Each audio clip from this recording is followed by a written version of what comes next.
Hello dear student, बहुत बहुत स्वागत अपने YouTube channel commerce with Sanjeev sir में। और आज हम जो उत्तराखंड में सहायक लेखाकार भर्ती परीक्षा 2025 है, इसके लिए कुछ इंपॉर्टेंट जानकारी देते हैं, जिसके बाद में सिलेक्शन तो 100% होना ही होना है। क्यों? क्योंकि इसमें कॉमर्स का पूरा जो सिलेबस है आपको बहुत ही अच्छे तरीके से हमारे चैनल पे मिल रहा है। बहुत लोग ऐसे हैं जो हमारे लिए व्हाट्सएप के माध्यम से और कमेंट के माध्यम से ये बार बार मैसेज कर रहे थे कि सर आपने बिल्कुल बेस लेवल से इसे समझाया है, जिससे नॉलेज बहुत अच्छी मिलती है और साथ में माइंड में बिल्कुल एक बार में सेट हो जाता है। तो मैं उनकी हेल्प के लिए एक कोर्स को बहुत जल्द लॉन्च करूंगा और इसके जो हैंड रिटन नोट्स हैं वो मैं प्रोवाइड करा दूंगा कि उससे क्या होगा, जो कठिन से कठिन टॉपिक है सब सरल हो जाएंगे, वो भी बहुत कम फीस में मैं इसे लॉन्च करने जा रहा हूं, और वो भी आप सब लोगों की डिमांड पर। तो यहां पर आज हमारे इस क्लास में ये हम क्लियर करेंगे कि हम इस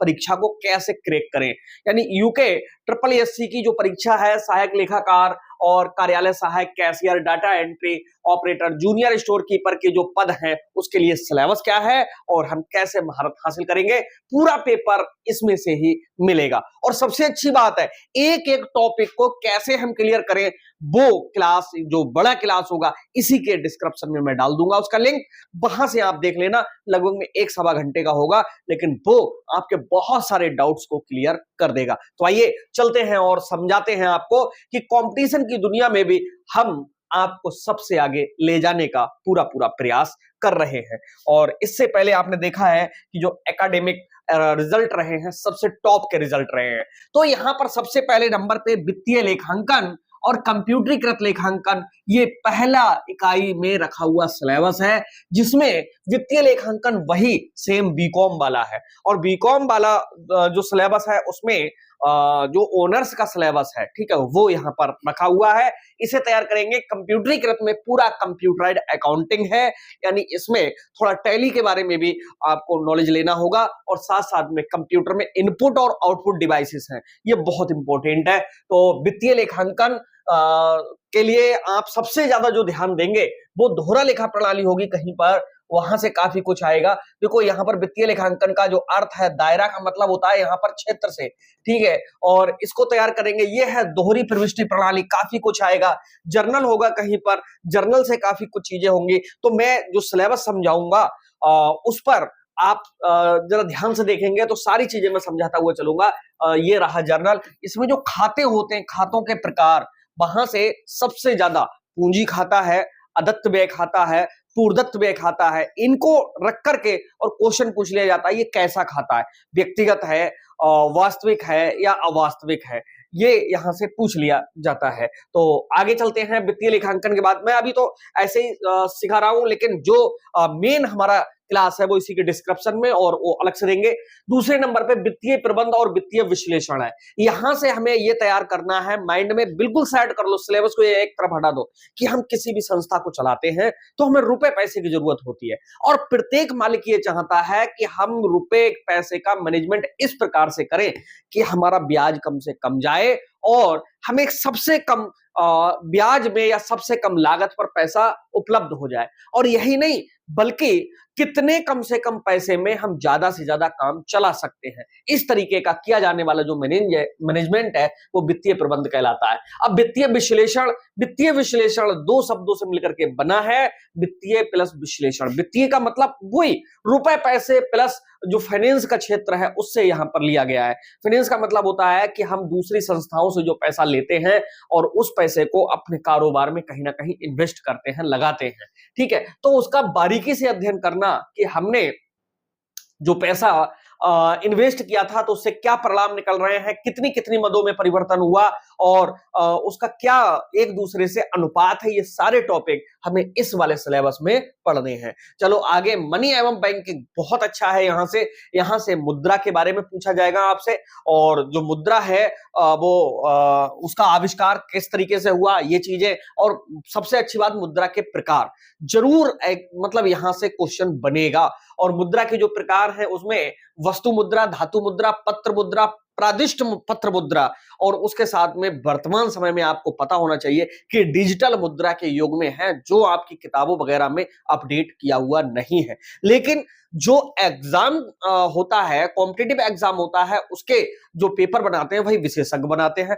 वो जब बनाते हैं तो वर्तमान कंडीशंस के बेस पे बनाते हैं। तो 2-3 क्वेश्चन जो बच्चों को लगते हैं कि मतलब आउट ऑफ सिलेबस है, ये वो आउट ऑफ सिलेबस नहीं होता है, वो एक प्रकार से करंट जीके पर आधारित होता है। तो यहां से भी लगभग में 2-3 क्वेश्चन जरूर रखे जाएंगे। और यहाँ जो बैंकिंग मतलब मुद्रा है, बैंकिंग है और वित्तीय बाजार है, वित्तीय बाजार से क्वेश्चन ज्यादा से ज्यादा आने की संभावना है। और वित्तीय बाजार कहते किसे हैं?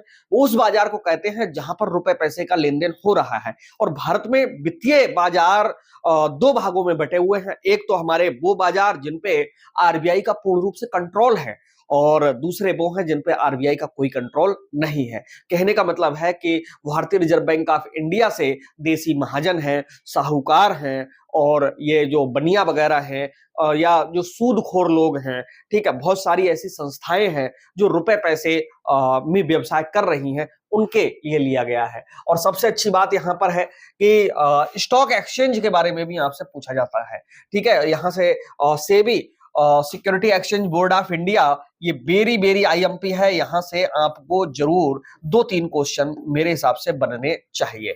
ठीक है, तो यहां से जो प्राथमिक और द्वितीयक स्टॉक हैं, इनके बारे में भी अच्छे तरीके से आपको पढ़ना है। मैं तो खैर सिलेबस ये अच्छे तरीके से कराऊंगा ही। चौथे नंबर पे व्यवसाय संगठन प्रबंधन, व्यापार व्यवसाय संगठन, ये केवल और केवल जो 11th का कोर्स है। आप एक काम करिएगा, ये तो देख ही रहे हो, आप हमारे चैनल पे जो टॉपिक आपको देखना है वो सर्च करिए, आगे बोल दीजिए कॉमर्स विद संजीव सर, तो समझ लो वो सारे टॉपिक निकलते हुए चले आएंगे। बहुत लोग पहले, चलो आप तो हम ये सिलेबस पे ध्यान दे रहे हैं, बहुत बच्चे ऐसे हैं जिन्होंने पहले अप्लाई किया और अप्लाई करने के बाद में उन्होंने केवल वीडियोज को देख करके ही और ये परीक्षा क्रॉस कर चुके हैं वो। और उसके बाद उनके कमेंट्स आते हैं, मैसेज आते हैं कि सर हमारा इसमें सिलेक्शन हो गया। हमें भी बहुत खुशी होती है, लेकिन हमारे पास में जो इंटरमीडिएट का छात्र है, बीकॉम का छात्र है, बीबीए का छात्र है, इतना जुड़ा हुआ है कि हमारे पास में जो कॉम्पिटिटिव एग्जाम है उसकी प्रिपरेशन के लिए टाइम नहीं निकल पा रहा था। वरना इस फील्ड में भी अपने से आगे कोई नहीं निकल सकता। क्यों? जब हम बेस लेकर के चलते हैं, जब हमें किसी भी वृक्ष पे चढ़ना होता है तो अगर हम उसकी जड़ से चढ़ते हैं तो आराम से हम ऊपर तक चढ़ जाते हैं। अगर हम शाखा पकड़ के चढ़ते हैं, या तो वो शाखाएं टूट जाती है या हम वहां तक चढ़ नहीं पाते हैं। तो ये जो तैयारी है वो इसी बेस पे हो रही कि आप बिल्कुल बेस से लेकर के चलिएगा। अरे 100% सिलेक्शन होगा, इस बार नहीं होगा तो अगली बार होगा, हिम्मत मत हारिए। क्यों?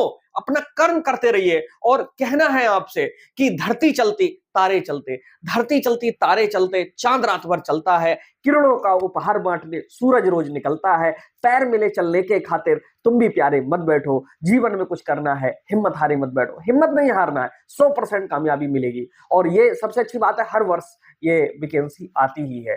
तो व्यवसाय प्रबंध में प्रबंध के जो कार्य हैं, वेरी वेरी मोस्ट इंपॉर्टेंट।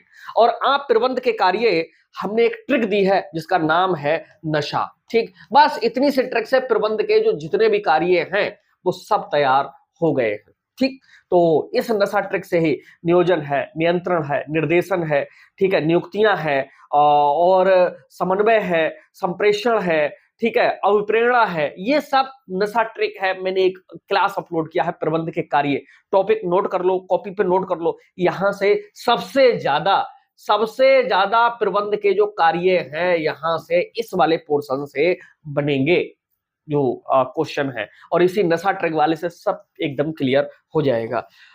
आगे देखेंगे, बस इतनी सी छोटी सी ट्रिक है, 2 शब्द की ही ट्रिक है ये। आगे व्यावसायिक अर्थशास्त्र बहुत ही इंपॉर्टेंट टॉपिक है किसी भी कॉम्पिटिटिव एग्जाम में। जो व्यावसायिक अर्थशास्त्र है और साथ में सांख्यिकी है, यहाँ से काफी कुछ चीजें आती हैं। और सबसे ज्यादा यहाँ पर होता है डिमांड, और डिमांड में भी होता है, मांग के लोच में भी होता है कि मांग के लोच की विधियां, यहाँ से जरूर काफी कुछ चीजें पूछी जाती हैं। तो यहाँ आप जरा ध्यान दीजिएगा। जो अर्थशास्त्र है, सांख्यिकी है, इसमें से इकोनॉमिक्स वाले पोर्शन पे ज्यादा ध्यान देंगे। और जो सांख्यिकी है इसमें दो चार छोटे छोटे जो क्वेश्चन हैं वो भी डाले जा सकते हैं, ठीक है, तो इसमें यहाँ पर देख लेंगे। और बाकी सांख्यिकी का जो पोर्शन है अलग से यहाँ पर हम पूरा समझा रहे हैं, यानी सांख्यिकी की प्रकृति क्या है, क्षेत्र क्या है, महत्व क्या है, सांख्यिकी की योजना बनाना क्या होता है, प्राथमिक और द्वितीयक समंक क्या होते हैं जिसको हम डेटा के नाम से, ये पूरा आप केवल और केवल सांख्यिकी का स्टैटिस्टिक्स की प्लेलिस्ट हमारी जो पड़ी हुई है, पहली बात तो सभी सब्जेक्टों की प्लेलिस्ट बनी हुई है, ठीक है, वहां से आप पढ़ लीजिए। मैं गारंटी से कहता हूं आपको एकदम पूरा नॉलेज हो जाएगा और कहीं पर भी आपको बिल्कुल और जगह से देखने की जरूरत नहीं होगी। और सबसे अच्छी बात क्या है कि हम जिन कापियों से या मतलब गैस पेपर से या पुस्तकों से पढ़ रहे होते हैं वो बहुत टफ लगती है, लेकिन यहाँ पर जो समझा हुआ होगा बहुत ही इजी लगेगा आपके लिए। ओके, और इसके बाद में विपणन प्रबंध और व्यावसायिक वातावरण। विपणन प्रबंध वही मार्केटिंग वाला ले लिया है, बीकॉम का पूरा है, और बाकी यहां से कुछ और नहीं, और इतना ही आपका सिलेबस है। तो इतने सिलेबस को आपको अगर तैयार करना है तो मैं समझता हूं अभी पूरा प्रॉपर टाइम है, तो आप अच्छे तरीके से इसे कर सकते हो। बस जिसने सिलेबस का बेस कमजोर कर लिया तो समझ लो कि भाई उसे दिक्कतें महसूस होंगी, और जिसने इतने सिलेबस को 2 बार या 3 बार अगर नॉलेज के साथ में अगर तैयार कर लिया है, उसका सिलेक्शन रोकने वाला कोई पैदा नहीं हुआ है। तो हमारी शुभकामनाएं सभी स्टूडेंट्स के लिए कि वो कामयाब हो, 100% कामयाब होंगे। ऐसी शुभकामना के साथ ये क्लास हम यहीं पर दी एंड करते हैं, और इसके बारे में खूब अच्छे तरीके से एक एक टॉपिक के बारे में कैसे करके पढ़ना है, कैसे करके समझना है, इसी क्लास के डिस्क्रिप्शन में एक और क्लास मैं डाल दूंगा, उसको आप देखिए और वहां से 100% आपको बहुत नॉलेज मिलेगा। तो मिलते हैं हम अब नेक्स्ट क्लास में, तब तक के लिए।